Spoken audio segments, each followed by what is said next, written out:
Few images convey nature's wholesomeness so well as that of a babbling mountain stream.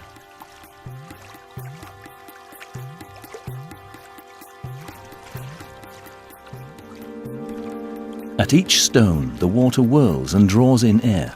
The water breathes.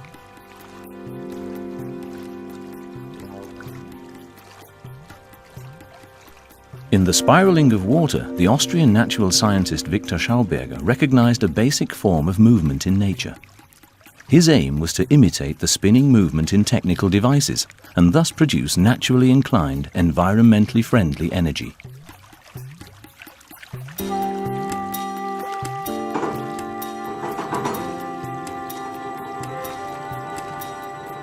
Schauberger developed revolutionary propulsion units with which, for example, aeroplanes are not pushed but drawn forward.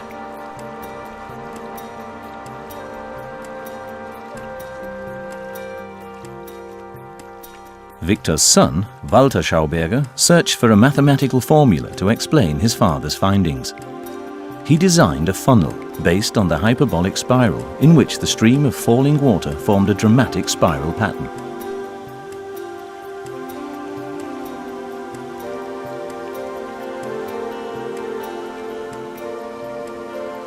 Seen from above, it looks like a spiral nebula in space.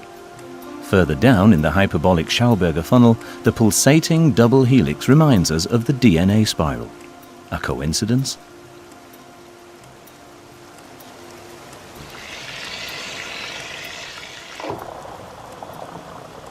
The turbulence creates a stable pulsating structure out of swirling chaos. A pattern of natural self-organization there for us to understand and then copy in Viktor Schauberger's view.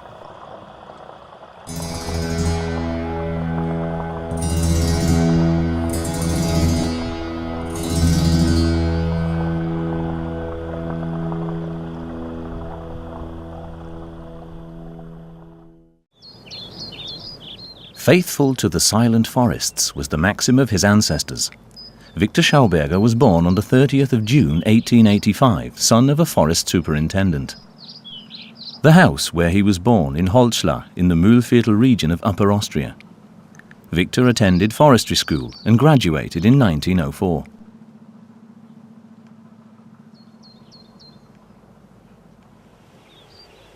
In remote districts, Viktor could observe the woods in all peace, areas as yet untouched by humans.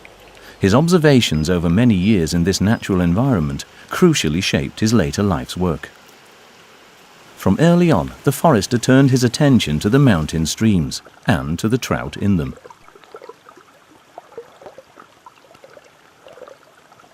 Viktor Schauberger recognized that the fish do not only swim against the stream, but that the water itself can flow in opposite directions.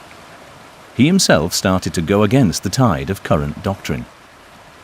Simple forester that he was, Viktor, here with his wife Maria and son Walter, was soon to astonish the scholars.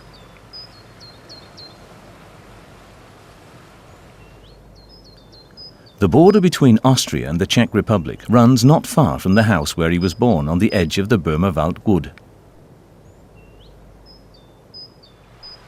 Over many kilometers, the Schwarzenberger Schwemmkanal marks the national border. In Viktor's youth, wood was transported down this stream to the Danube, where it was loaded onto ships. However, the channel could not carry entire tree trunks, but only logs. Viktor Schauberger was to become well known for his logging flumes with a much greater carrying capacity.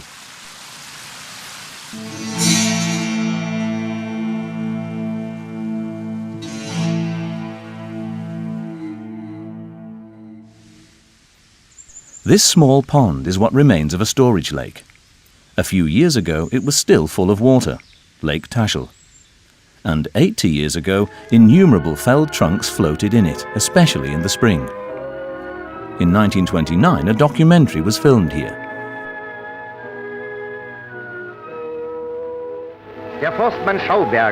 The forester Schauberger used his knowledge of the powers inherent in water to build a modern logging flume in the Merz Valley in green Styria.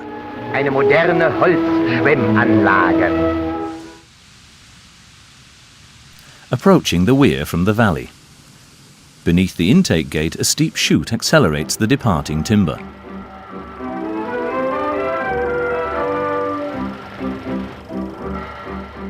In man-made channels, heavy trunks floated down to the valley, even logs heavier than water. How was this possible? The first intermediate dam is reached. Due to the fact that cold water carries better than warm, the water that's been warmed up by sunlight, velocity and frictional force along the way has to be replaced by new cold water. Today there are only ruins left from the intermediate dam. But Viktor Schauberger became well known for his logging flumes far beyond the Austrian borders. Similar log chutes were built to his designs in former Yugoslavia and Bulgaria. It is not documented whether this man with the flowing beard is actually Viktor. Final destination, the sorting plant in Neuburg on the Murz, another little marvel. The big trunks slide over a drop and the smaller ones fall through.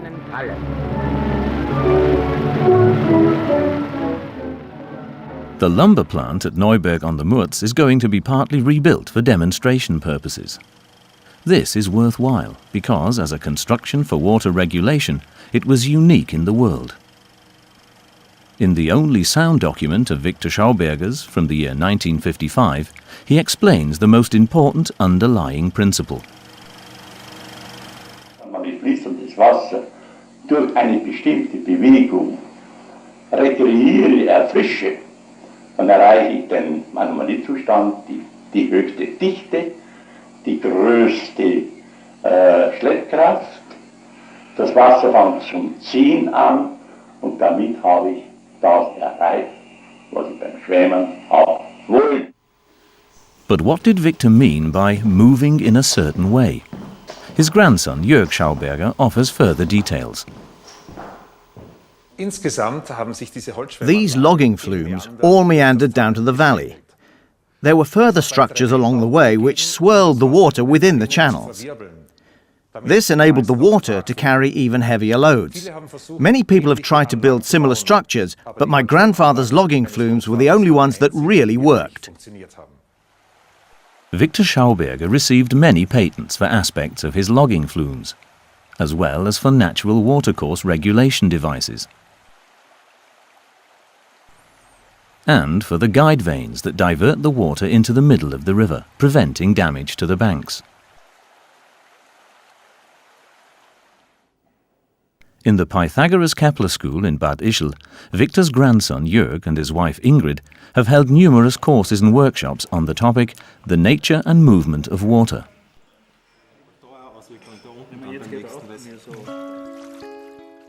In his own way, Viktor Schauberger analyzed the meandering movement of a natural watercourse and described it in detailed drawings. His conclusions are valid for all rivers. However, Viktor's unorthodox proposals for regulation of the Rhine and Danube were ignored by the experts. Even on a smooth window pane, water doesn't flow straight down, but starts to meander. A pulsating space curve develops. According to Schauberger, a river doesn't just flow, but winds itself forward. A river rotates in its bed. Put simply, it swirls. In the bends, the current is fiercest, ripping up and grinding the boulders in its bed. In Viktor's words, the river chews up its stones. The minerals contained in them are food for the water. When the turbulence diminishes, the sediments slowly settle down again. Where the river deposits the most, a ford is formed.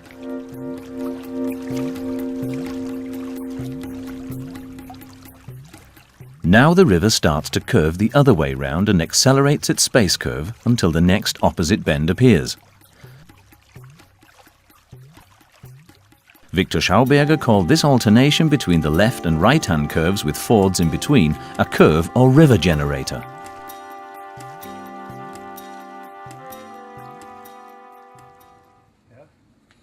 The Swedish engineer Olof Alexandersson, now 90 years old, published the first book about Viktor Schauberger in the 1970s. He is still investigating the river generator. And then I said to myself, if a charge is built up here, then maybe it can be measured with an ammeter. And then I inserted a copper plate here, which was firmly soldered to a cable, and here another plate. I used a copper cable about 10 meters long. I got a registration. Here I had a pulsating direct current. It was a generator. I also measured in a straight stream, and there it was very bad. It was like a dead river. There were long stretches that had no charge at all.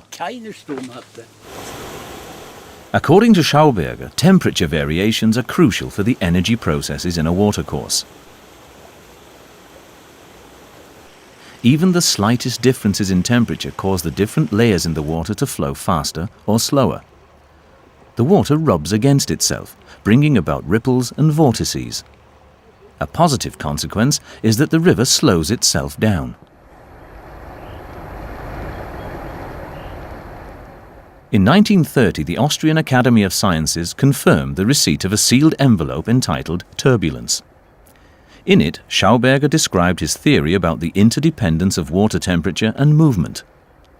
The Academy kept the document under seal for 50 years.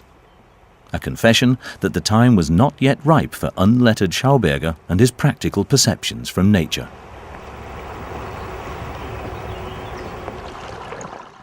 Thanks to the distinguished work of the Styrian hydraulic engineer Ottmar Grober, this has since changed. Here we have a riverbank that was protected massively against floods. But Viktor Schauberger said one regulates a river through itself from its center.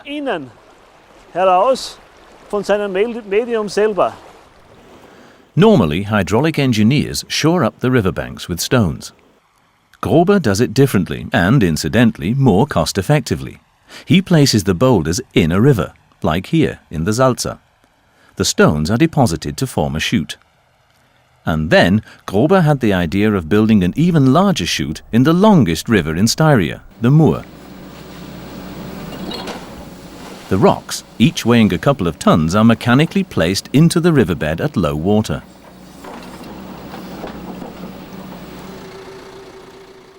Grober is a professional and monitors the position of the rocks with a GPS. The rocks have to be accurately placed if the chute is going to fulfill its purpose of drawing the water away from the banks to the center of the stream.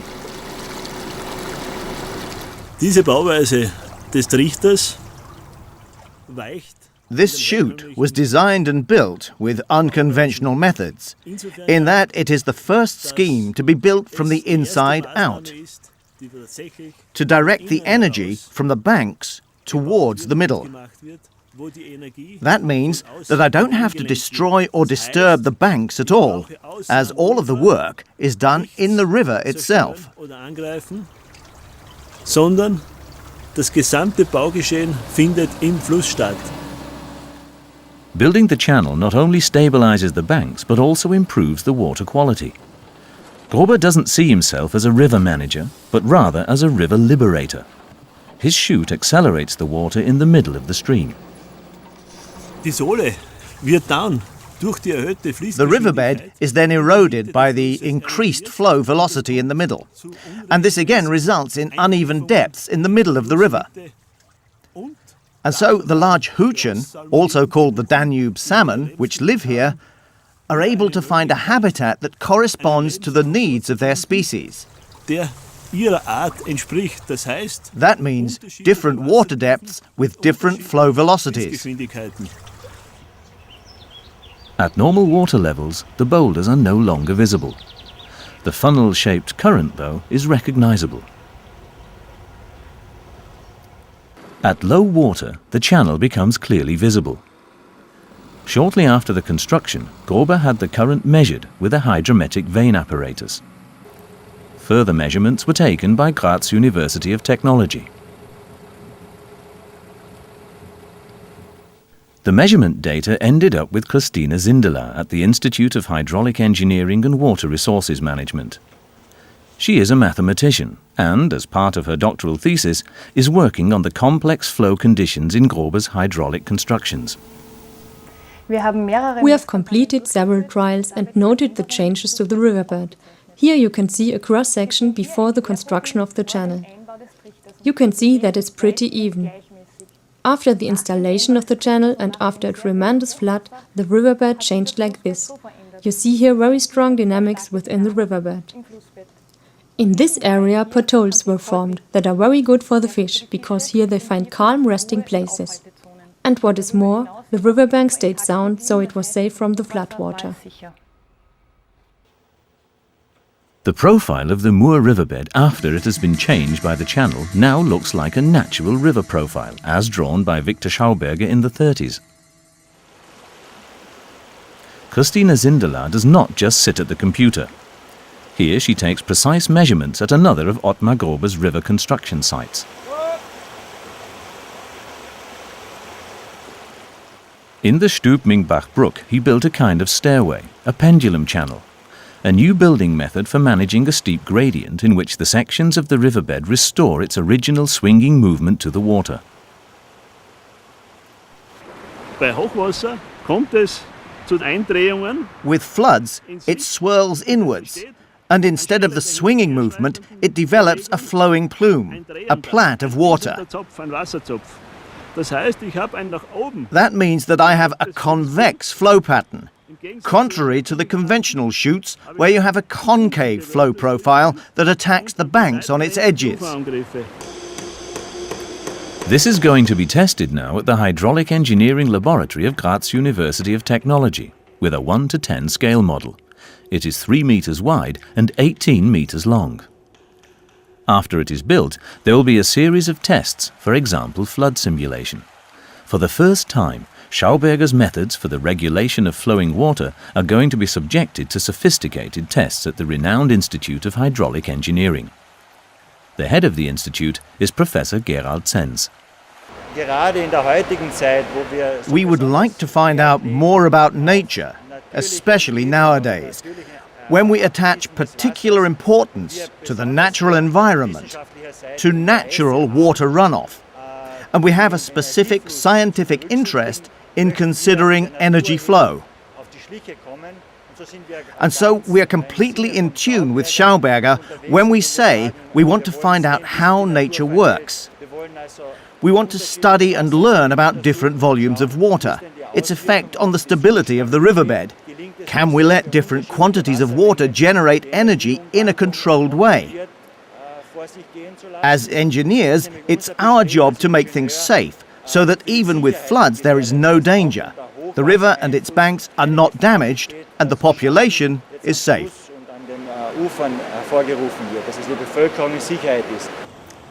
In practice, the pendular chute has already proved itself. The tests on the scale model are to give us a sound scientific basis, not least for the construction of more new channels. An der großen Tulln. On the Großen Tulln, near the Wienerwald in Neulenkbach, an old weir system is to be replaced by a pendular chute as part of the restoration project. This will enable the fish to move freely through the waters again. And at the same time, a forest is planned on the floodplain. And in this alluvial forest, a Viktor Schauberger Park is to be established. Ein Viktor Schauberger Park errichtet werden. A pendular chute in a Schauberger Park would be the crowning achievement of Ottmar Grober's professional career.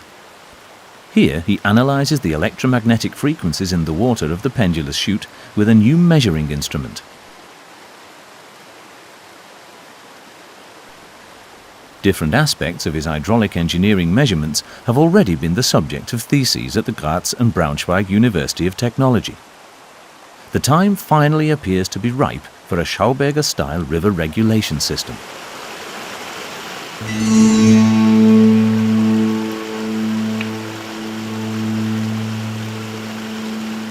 Very early in his career as a forester, Viktor Schauberger recognized the great significance of the woodland in the never-ending water cycle. According to Schauberger, temperature differences play a crucial role in this process. In the shade of trees, the forest soil stays relatively cool. When warm rainwater hits the cooler soil, it sinks into the ground more easily, replenishes the water table, and comes back up to the Earth's surface some time later. It evaporates, clouds form, and then rains down again. Schauberger calls this the complete or full water cycle.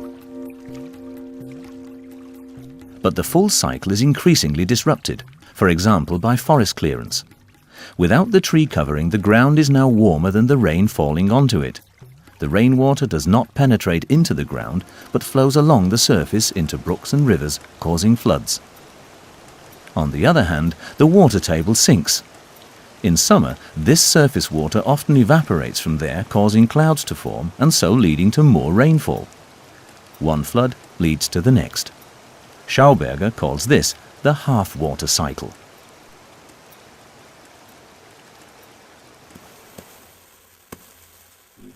On a hot plate, it can be seen in a dramatic demonstration how the drops of water roll off. In a similar way, it can also be observed on hot asphalt. Today this is known as the problem of sealing of natural surfaces.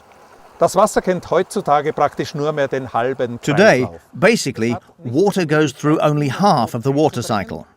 It can no longer penetrate into the ground, stay there and regenerate. Viktor Schauberger wanted to solve this problem mechanically, and so developed a machine for the production of spring water like drinking water. In 1935, he obtained a patent for it. In this machine, the water would go through the whole cycle again. The water is cleaned, cooled down, run through vortices, enriched with minerals, and then it comes out of the machine like fresh spring water, like the water we know from our mountains. Wie ein frisches Quellwasser, wie wir es kennen aus unseren Bergen. Viktor Schauberger believed that without a healthy woodland, there is no healthy water, which he called the blood of the earth. The shade-giving canopy of natural mixed woodlands allows an incomparable variety of species to flourish in the understory. A thick humus layer develops. A good woodland soil is a good water reservoir. It can retain up to 90% of the rainwater that falls upon it, and so dramatically reduces the risk of flooding and erosion. A healthy woodland soil can absorb 6 times more water than bare ground.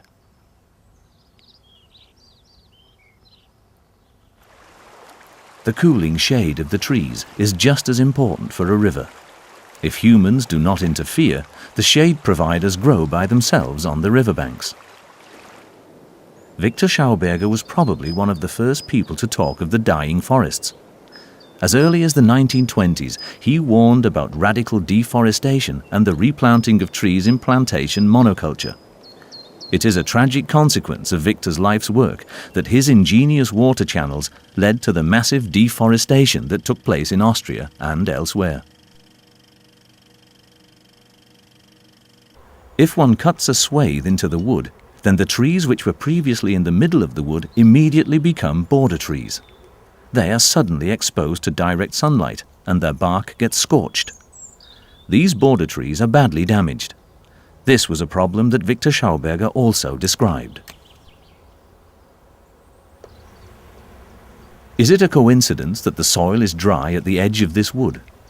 As with river regulation, Schauberger's insights into forestry are more relevant than ever. From forestry, it is only a small step to agriculture. Viktor Schauberger saw a cause of declining yields in agricultural machinery made of iron. Basically, Viktor considered the formation of rust in the water or the soil to be a life-destroying process. For this reason, he turned to the noble metal copper. Viktor and his son Walter Schauberger obtained many patents for agricultural implements made out of copper. Instead of rust from the iron, copper and copper alloys contain trace elements which are brought directly into the soil through abrasion. Susanne Niedermeyer has been using copper tools in her garden for several years. On a small scale, she observed similar results to those documented in the 1940s in large-scale field trials in the Salzburg region and the Tyrol, an increase in soil fertility. Susanne Niedermeyer tests the spade, comparing an iron spade and a copper spade.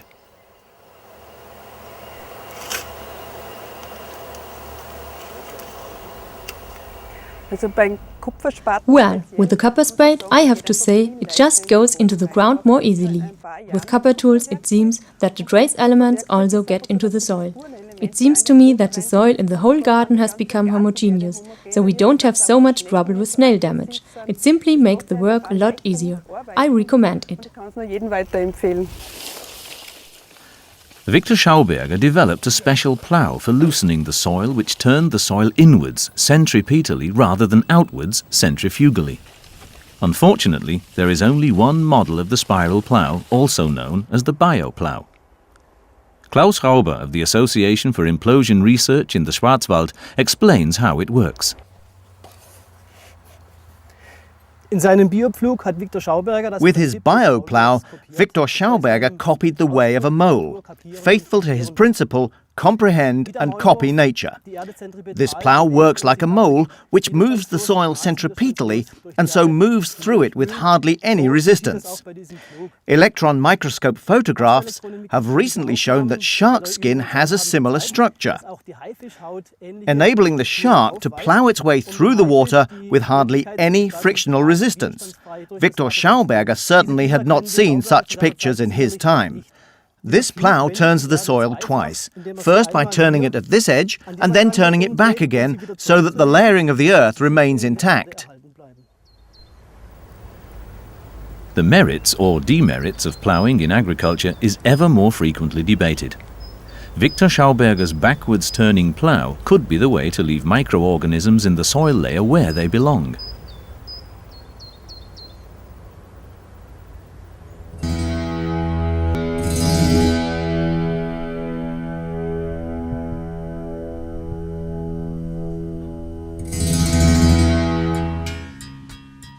The Kudo antelope horn is an outstanding ear trumpet for sound amplification. But Viktor Schauberger was interested in another characteristic. For him, the Kudo horn was the ideal model for water pipes because of its twisted spiral shape. In many countries, Viktor and Walter Schauberger obtained patents for their spiral pipes.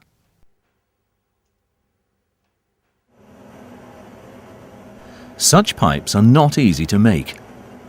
Felix Hediger of the Association for Implosion Research heats up copper pipes in order to bend them. With a roller he made himself, he can twist the now flexible copper pipe. Another variant is a pipe which is not twisted but dented, the so-called Neumann pipe. Despite the fact that the pipe is straight, the water whirls in on itself.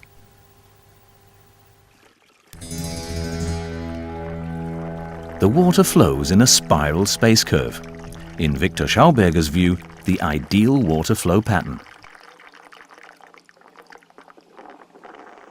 The Association for Implosion Research produces not only spiral pipes, but builds whole apparatuses following Viktor Schauberger's original plans. Here is the latest version of a sophisticated water appliance to revitalize distilled water from the year 1958. With this sophisticated device, Viktor Schauberger attempted to combine several technical aspects. He built a small-scale wave diaphragm. There, the water pulses through and meanders in the same way as it does in a natural watercourse. The hole is covered by a lid so that light is excluded. Carbonic acid is added to the airspace. The carbonic acid is incorporated into the water during the vortexing process, and high-quality salts are also added to it. The entire process has to run approximately half an hour with a positive temperature gradient. That is, the water has to cool down to 4 degrees Celsius. After half an hour, the water is taken out. It should rest a day until it has the maturity of good spring water. Possibly even, we'll test this in experiments, the maturity of healing water. Back to Felix Hediger. He builds his spiral pipes into a huge water revitalizing machine. It is not yet finished, but parts of it are. The hyperbolic funnels are already used in many ponds. The whirling air bubbles reduce the formation of algae in the pond, like on this golf course in the Taunus near Frankfurt. There is also a smaller funnel, a tabletop unit for enlivening drinking water. Jens Fischer has conducted numerous Schauberger vortex experiments. He sells the first water vitalizing equipment, which has been produced in great numbers since 1980. The so-called Martin Whirler was developed after a suggestion to Viktor's son Walter by a hydraulic engineer. Several thousand devices are also in use in different applications. Numerous bakers report the improved rising of dough and the retarded mold development.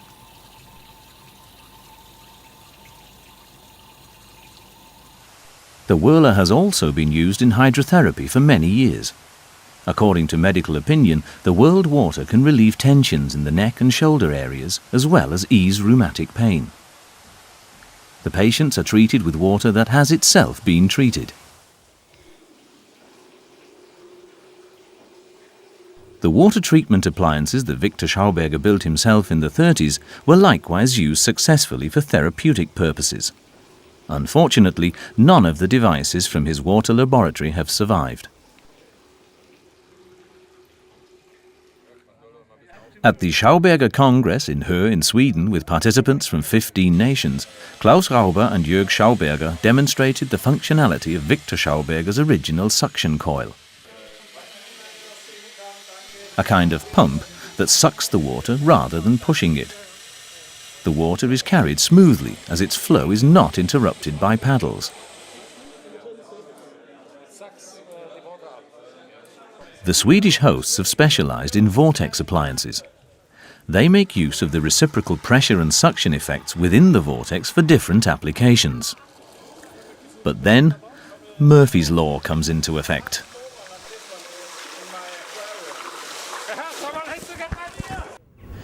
After the camera is dry again, a visit to nearby Malmö. Jörg Schauberger meets his Swedish friends. In the background is the new Malmö landmark, the Turning Torso, a twisted multi-story building. Although this building behind me doesn't have anything to do with Schauberger, it still makes me happy to be able to show how something so alive, like a turbulence, a twist, can be made out of something so rigid. Here in Sweden, Malmö is the home of a group which intensively investigates water turbulence. Research into Schauberger and the vortex is well established in Sweden. Schweden ist ein historischer Boden für die Schauberger- und Wirbelforschung. Because here, Olaf Alexanderson wrote his book, Living Water, one of the standard works about Viktor Schauberger. Hier wird weitergeforscht von der legendären... Here, the legendary IET Malmö group, Kurt Hallberg and friends, have continued their researches, and they're very close to new discoveries about vortexed water and its applications in everyday life. Auch in die Praxis umzusetzen. Kurt Hallberg and Anders Iver demonstrate in the laboratory how a whirljet nozzle can add air into water already at a low pressure. This process is also reversible, to remove air from the water. The jet nozzle has a hyperbolic form and generates a very strong vortex. The air bubbles are drawn into the center. Then a vacuum is created in the center of the vortex. The jet nozzle has proven itself in practice. The vortex generator is built into a cylinder and marketed by the company Watrico, created for this purpose. Small bubbles in the water floats towards the center as the rotation will generate a sub-pressure. This is very beneficial for example making ice, as the ice that will be made or frozen by the water treated with the vortexer will have less air inside. It's very good also for altering the floating tendencies of water or the dynamic viscosity, as the water floats better out on the ice, filling cracks and pores, especially when you are in an ice arena where people are skating and there's a lot of stress on the ice. In this ice rink, a Watrico vortex generator is attached to the water pipe. Degassed tap water flows into the water tank of the ice preparation machine. The new ice is denser and more resistant, so it lasts longer. This also saves energy. Water is normally heated up to make ice, since one of the many anomalies of water is that warm water freezes more quickly than cold water. Before we had installed the system, the water needed to be heated up to 45 degrees. Sometimes some people use 55 degrees. And as you put out around 10 cubic meters every day, this means that a lot of energy is put into heating 10 cubic meter from, say, 10 degrees from the tap water up to 45 degrees. Today we use only 20 degrees, which means actually you have cut the energy costs by 50%. Small wonder then that several ice-making machines run with vortexed water.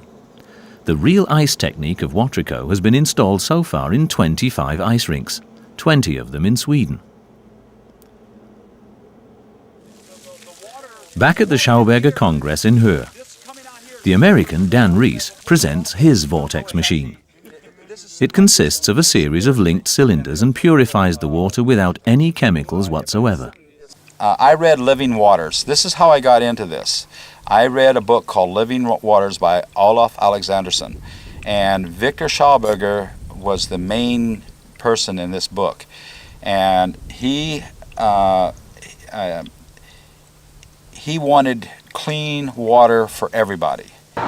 First, Rees uses the vortex tubes to remove iron and sulfur from the groundwater in his native Texas. Now he is trying to desalinate seawater with this energy-saving technique. I know it's possible. It's just a matter of time now. We're pretty close. Just getting chloride removal is very close. Dan Rees has left one machine there. The Swedish team has installed new jet nozzles in order to optimize the development of the vortex.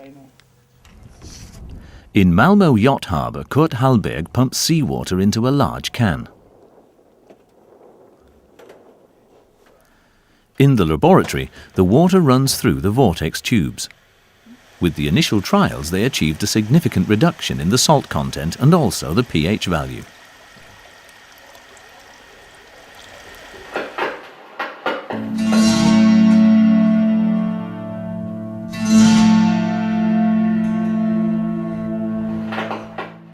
In the 1930s, Viktor, and later his son Walter, experimented with the so-called Kelvin generator.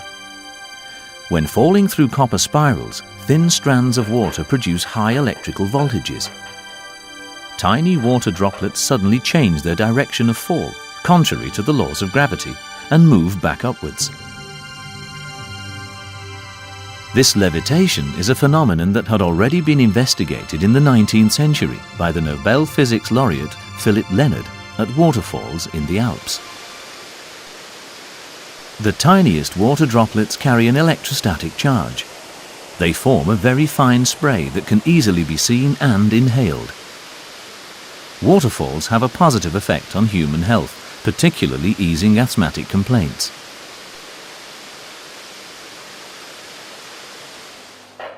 Although over 10,000 volts was generated in the water thread experiment, no significant electrical current was produced. Viktor and Walter Schauberger halted their experiments into alternative energy generation. In the beginning of the 1950s, they started a new approach, based on the spiral pipes.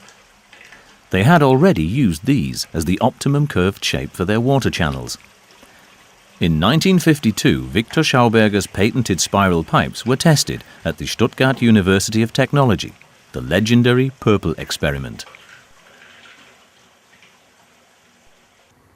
Schauberger's frequent attacks on academic science, especially on water resource management, caused a number of politicians to commission Professor Purple to test Schauberger's pipes.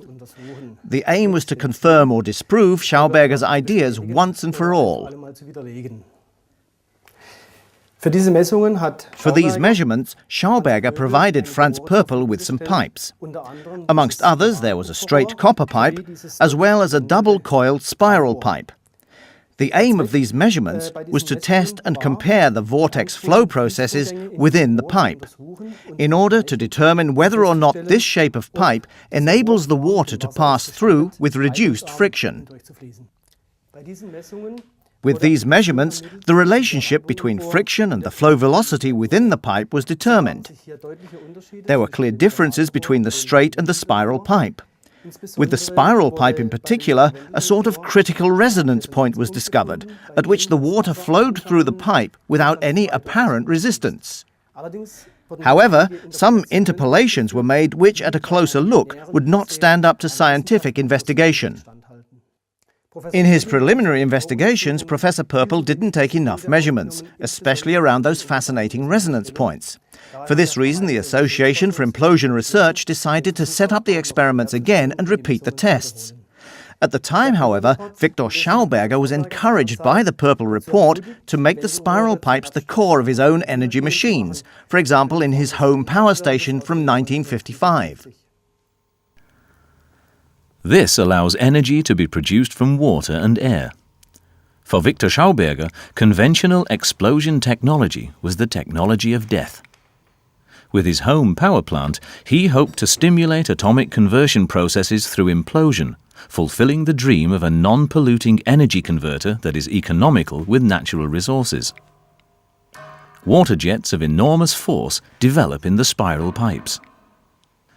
But on the very first test run, the pipes burst. A second prototype was drawn up by Viktor's collaborator Scheriau and built later in Canada. Now this suction turbine has been brought to Germany for closer investigation. Firstly, it's powered by a motor until it reaches a working speed of rotation. After this, water is run into the turbine, and the tangential rebound of the water jets with these nozzles causes the rotor to turn by itself, so that the drive suddenly starts to run on its own, generating enough electricity to supply a household. The regulation for this entire process is in the lower section. The water flow is controlled with this nozzle. With this small knob, we regulate the power output of the generator. Here we have the intake vents. In the center of this fixed part is an ascending coil with a built-in suction coil, another core piece of Schauberger's machines. But first, several components have to be revised and adapted, especially the links between the motor and the generator.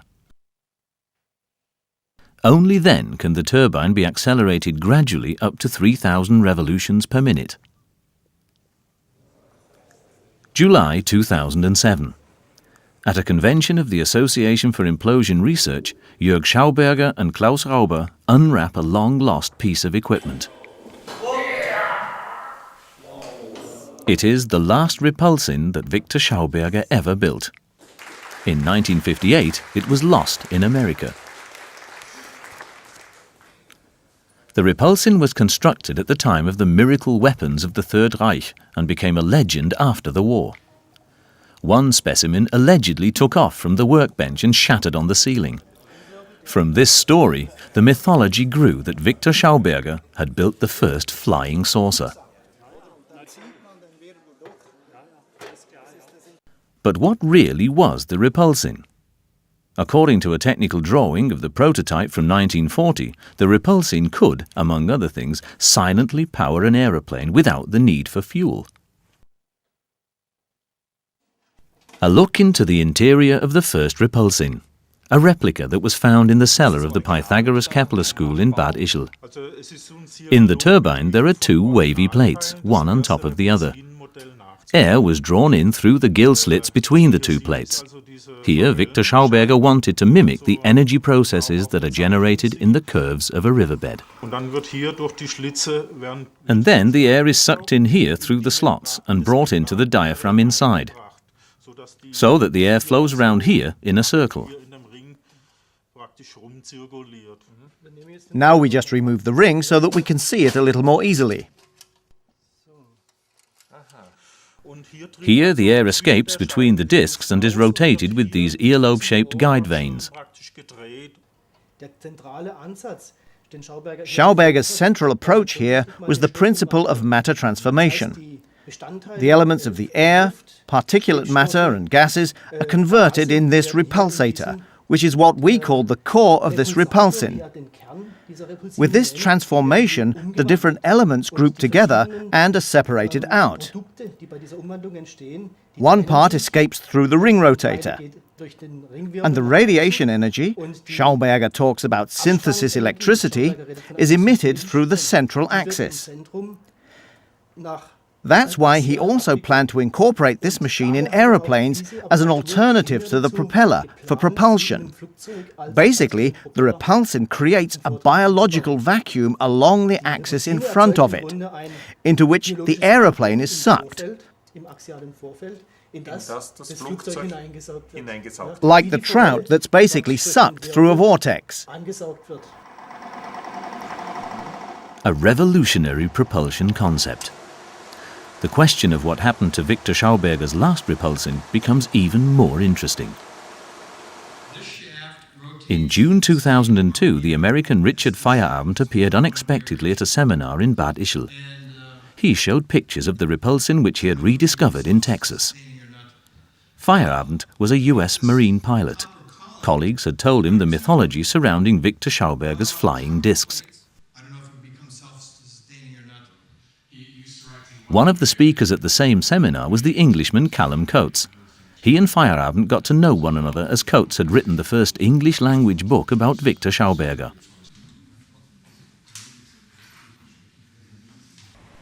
Callum Coates is an architect and Schauberger researcher who lives in Australia and who translated numerous of Viktor's texts into English. Viktor's wording was specific and very often difficult to understand, so it was a tough undertaking. In the chapter, What Happened in America, Coates reconstructed the exact events of the summer of 1958.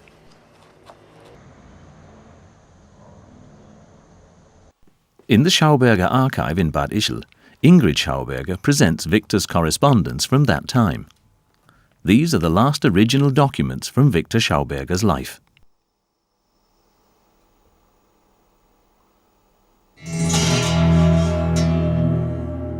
With this knowledge, his grandson Jörg went to America in April 2004. First stop was Fredericksburg in Virginia, the home of the Feierabend family. Richard Feierabend had unfortunately since died. Jörg Schauberger was welcomed by his widow, Patty. Patty Feierabend showed all the documents which her husband had been able to secure and which have not yet found their way to Europe. Here are all the original documents that Dick Feierabend collected from Texas. I'm very surprised about the abundance of the material. One can see here some original photographs, as well as the legendary Purple Report, the paper that was written at the University of Stuttgart in 1952. We've seen copies of it, but this paper has the original signature of the professor on it, so it's also of great interest to Schauberger research.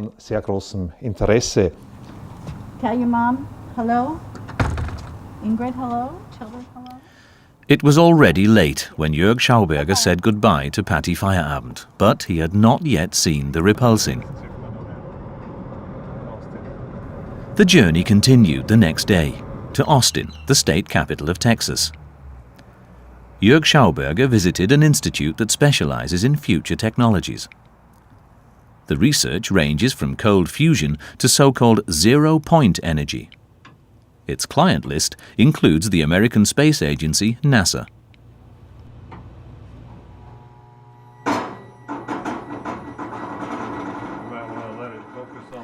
And here it stands on the test bench, Viktor Schauberger's repulsin from the year 1945. Richard Feierabend had brought the machine back to Texas shortly before he died. He wanted to know whether it could produce a lift, in other words, overcome the force of gravity. Hal Puthoff, head of institute and a renowned experimental physicist, showed Jörg Schauberger the test stand.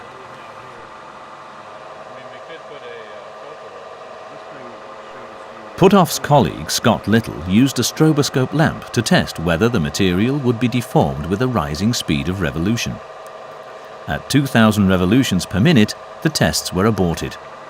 There was concern that the half-century-old machine would fly apart.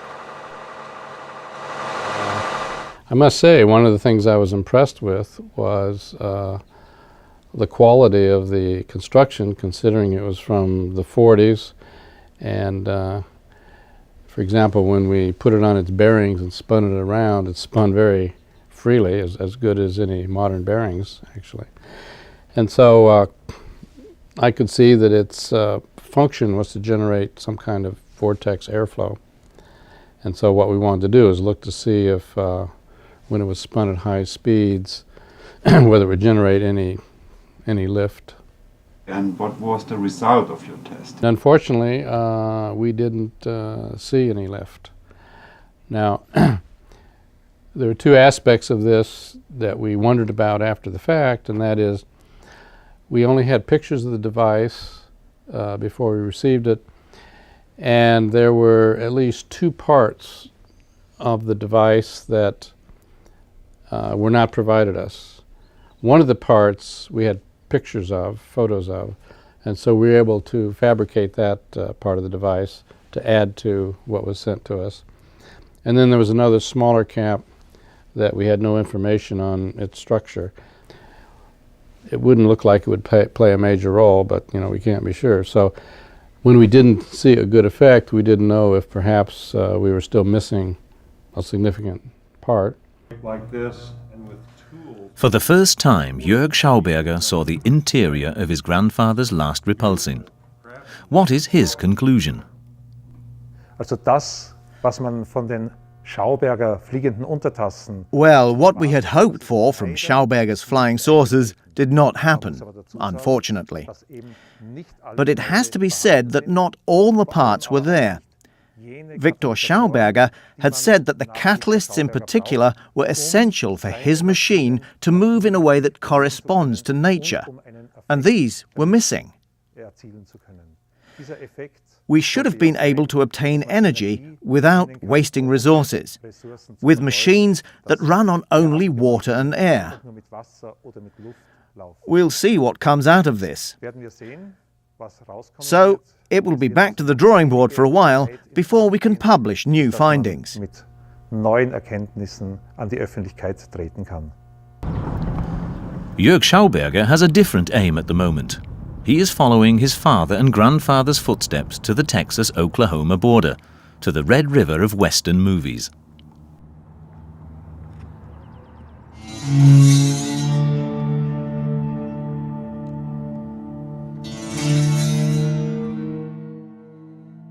On the 1st of July 1958, Viktor boarded an aeroplane from New York to Dallas, Texas, accompanied by his son Walter and his son-in-law Dr. Walter Luib.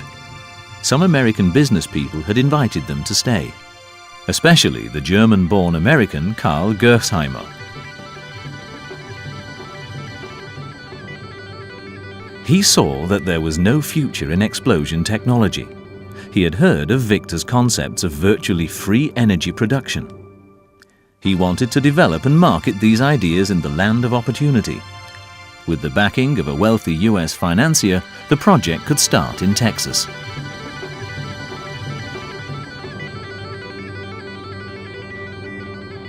So, in the summer of 1958, Viktor and Walter Schauberger came to a remote semi-desert area in the north of Texas. 73-year-old Viktor had difficulty with the oppressive heat, but he hoped to be able to complete his life's work here. Grandson Jörg looks for clues. The only photograph of his father and grandfather together in Texas.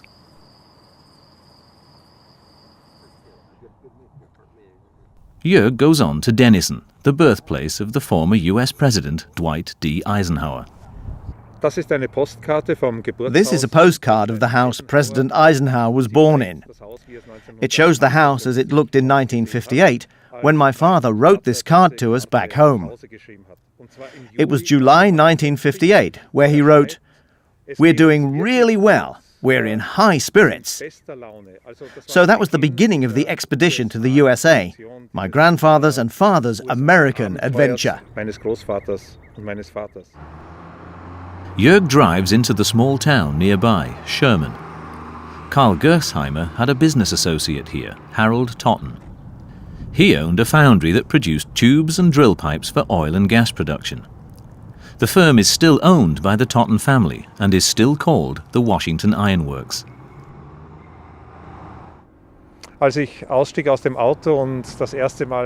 When I got out of the car and walked into the office of the Washington Iron Works for the first time, I felt a little uncertain. We tried to get in touch via email, but we didn't receive an answer. So I wasn't sure what kind of welcome I'd get. But the chief executive of the firm was friendly, and Jörg could move freely around the factory. He found the old factory shed where Schauberger's machines were to be built. Unfortunately, this never happened. The prototypes from Austria arrived only after a 2-month delay and were not handled with care. A few pieces ended up later in Karl Gersheimer's garage, where they were found by Richard Feierabend many years later.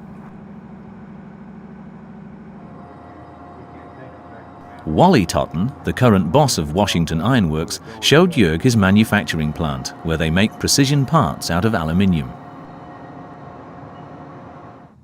Wally Totten can still remember Viktor Schauberger very well because of his full beard, which reminded him rather of Santa Claus. As he was a trainee at that time, he could not remember the project itself. His father told him some details later, especially about Karl Gersheimer, the initiator of the project. My grandfather and my father. Yes.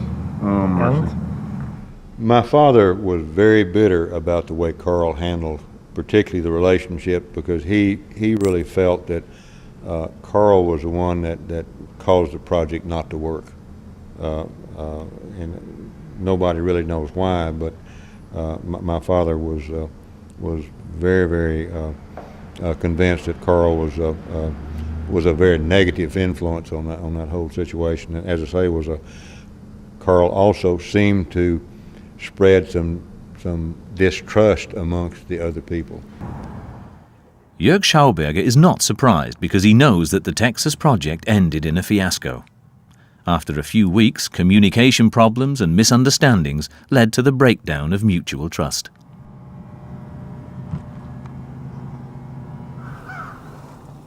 Viktor refused to stay here in Texas any longer than 3 months. In this diner, Viktor and Walter Schauberger used to have their breakfast. Afterwards, boss Wally Totten takes Jörg in his Porsche to his family's former country home, about 10 kilometers outside Sherman.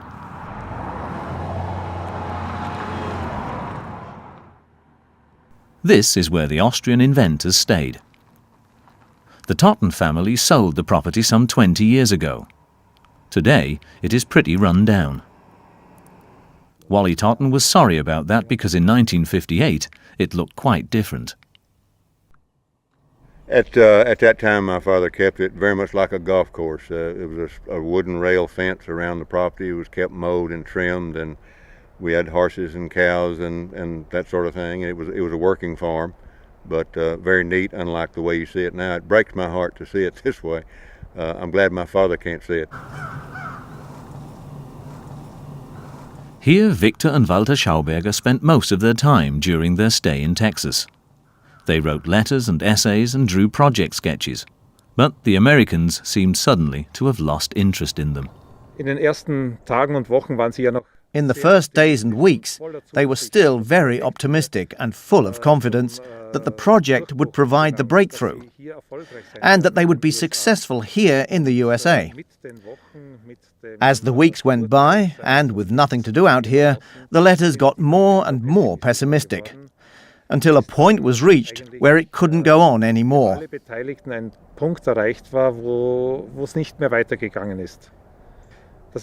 In the end, my grandfather signed a contract in which he transferred the rights to all his ideas, all his patents and thoughts to an American consortium, just so that he could fly back home again. And as you know, 5 days later, after he was back home, he died.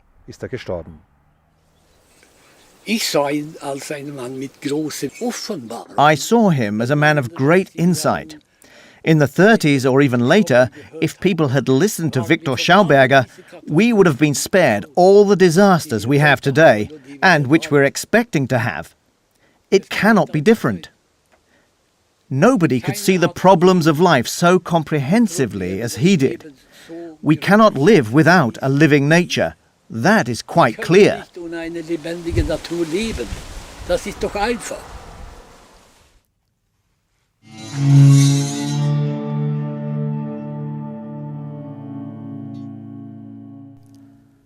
Viktor's son, Walter, was an engineering graduate who tried to put together his father's empirical insights into a mathematical theory.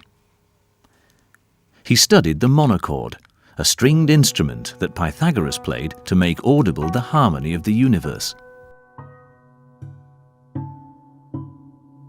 When you cut a string in two, it sounds twice as high. When we now take a third of a string, it sounds 3 times higher. When we divide it into quarters, 4 times higher, and so on. From this pattern, my father, Walter Schauberger, derived his law of sound. For him, it was a universal law, the law of the universe.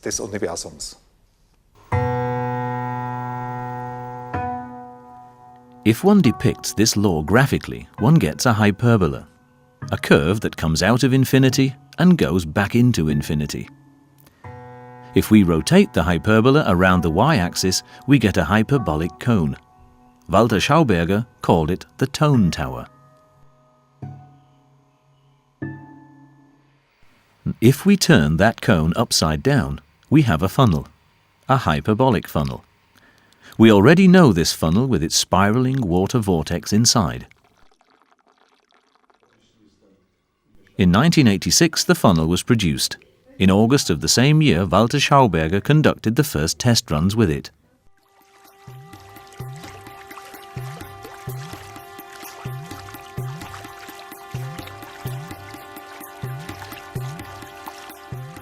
A stable pulsating structure develops out of a wobbling chaos. Walter Schauberger calls this vortex nature's energy program.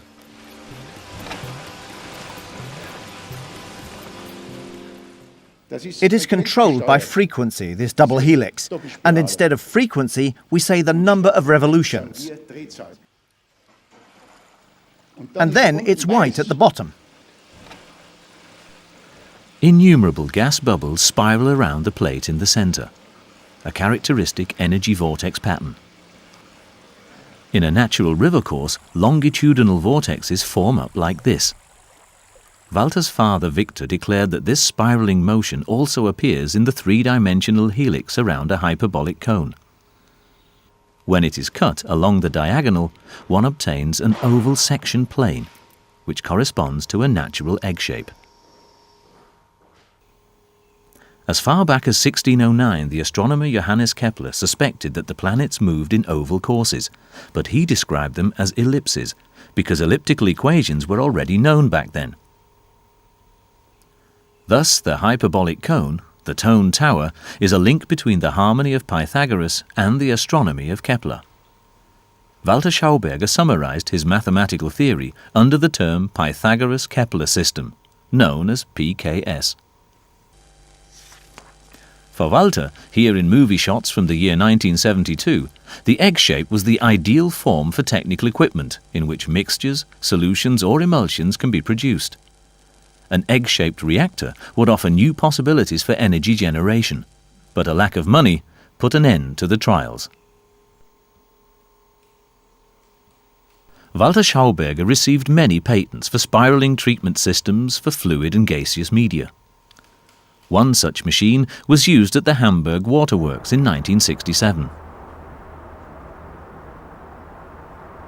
The department manager at the time, Gerhard Spreckelmeier, can still remember the tests. Schauberger's parabolic-shaped stirring machine was at the bottom of the tank. An underwater motor turned a propeller to produce a vortex. We tried to add chemicals to it, since the chemical balance in water is always tricky to manage, and we had good results. We welcomed Mr. Schauberger gladly, a well-rounded and open-minded man. We gave him the nickname Schlauberger, which means something like clever mountain man. So we carried out our tests here.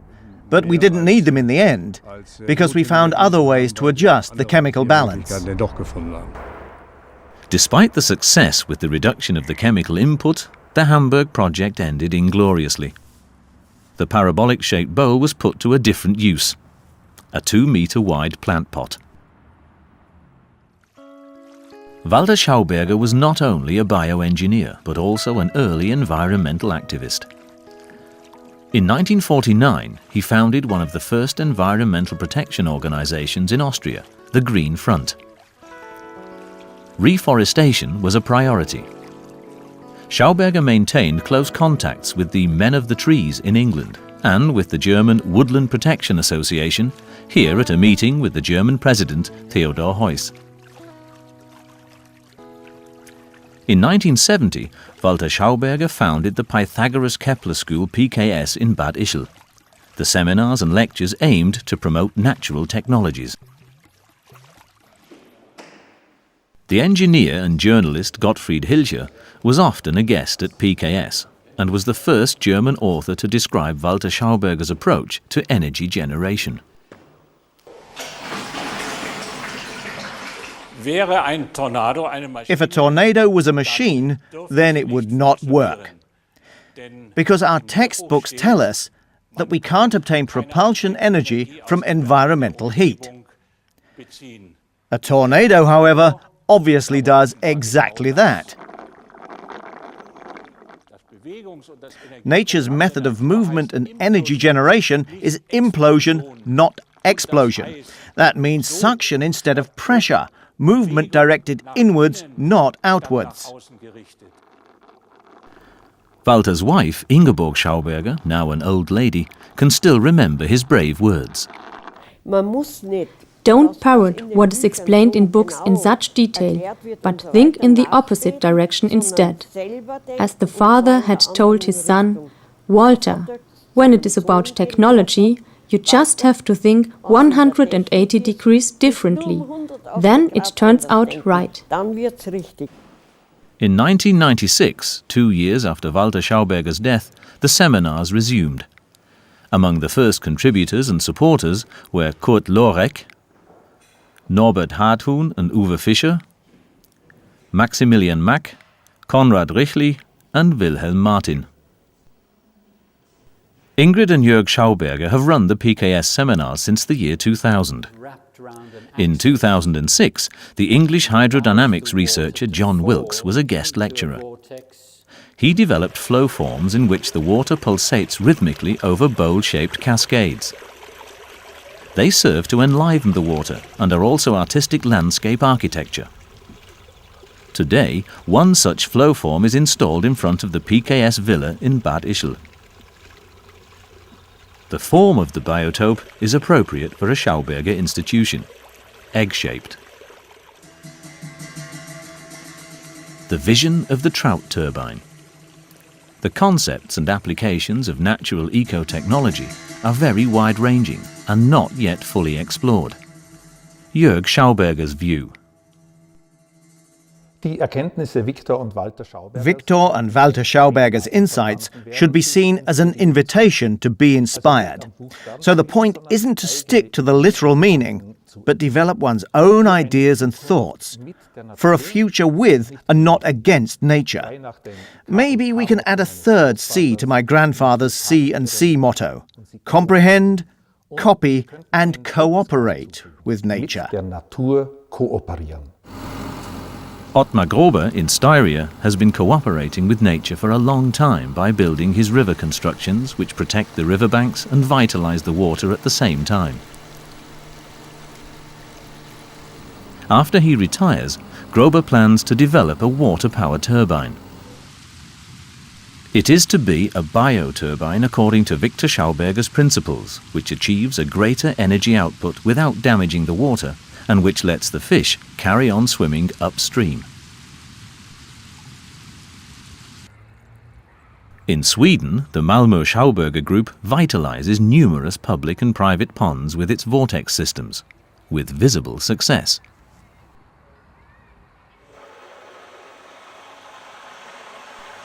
Watrico's new super vortexer adds tiny air bubbles into the water and so produces almost the contrary of fog. Not small water droplets in the air, but air bubbles in the water. An efficient and promising method for aerating filter beds, for example. The Association of Implosion Research is going to conduct further repulsing tests with catalysts such as silica gel.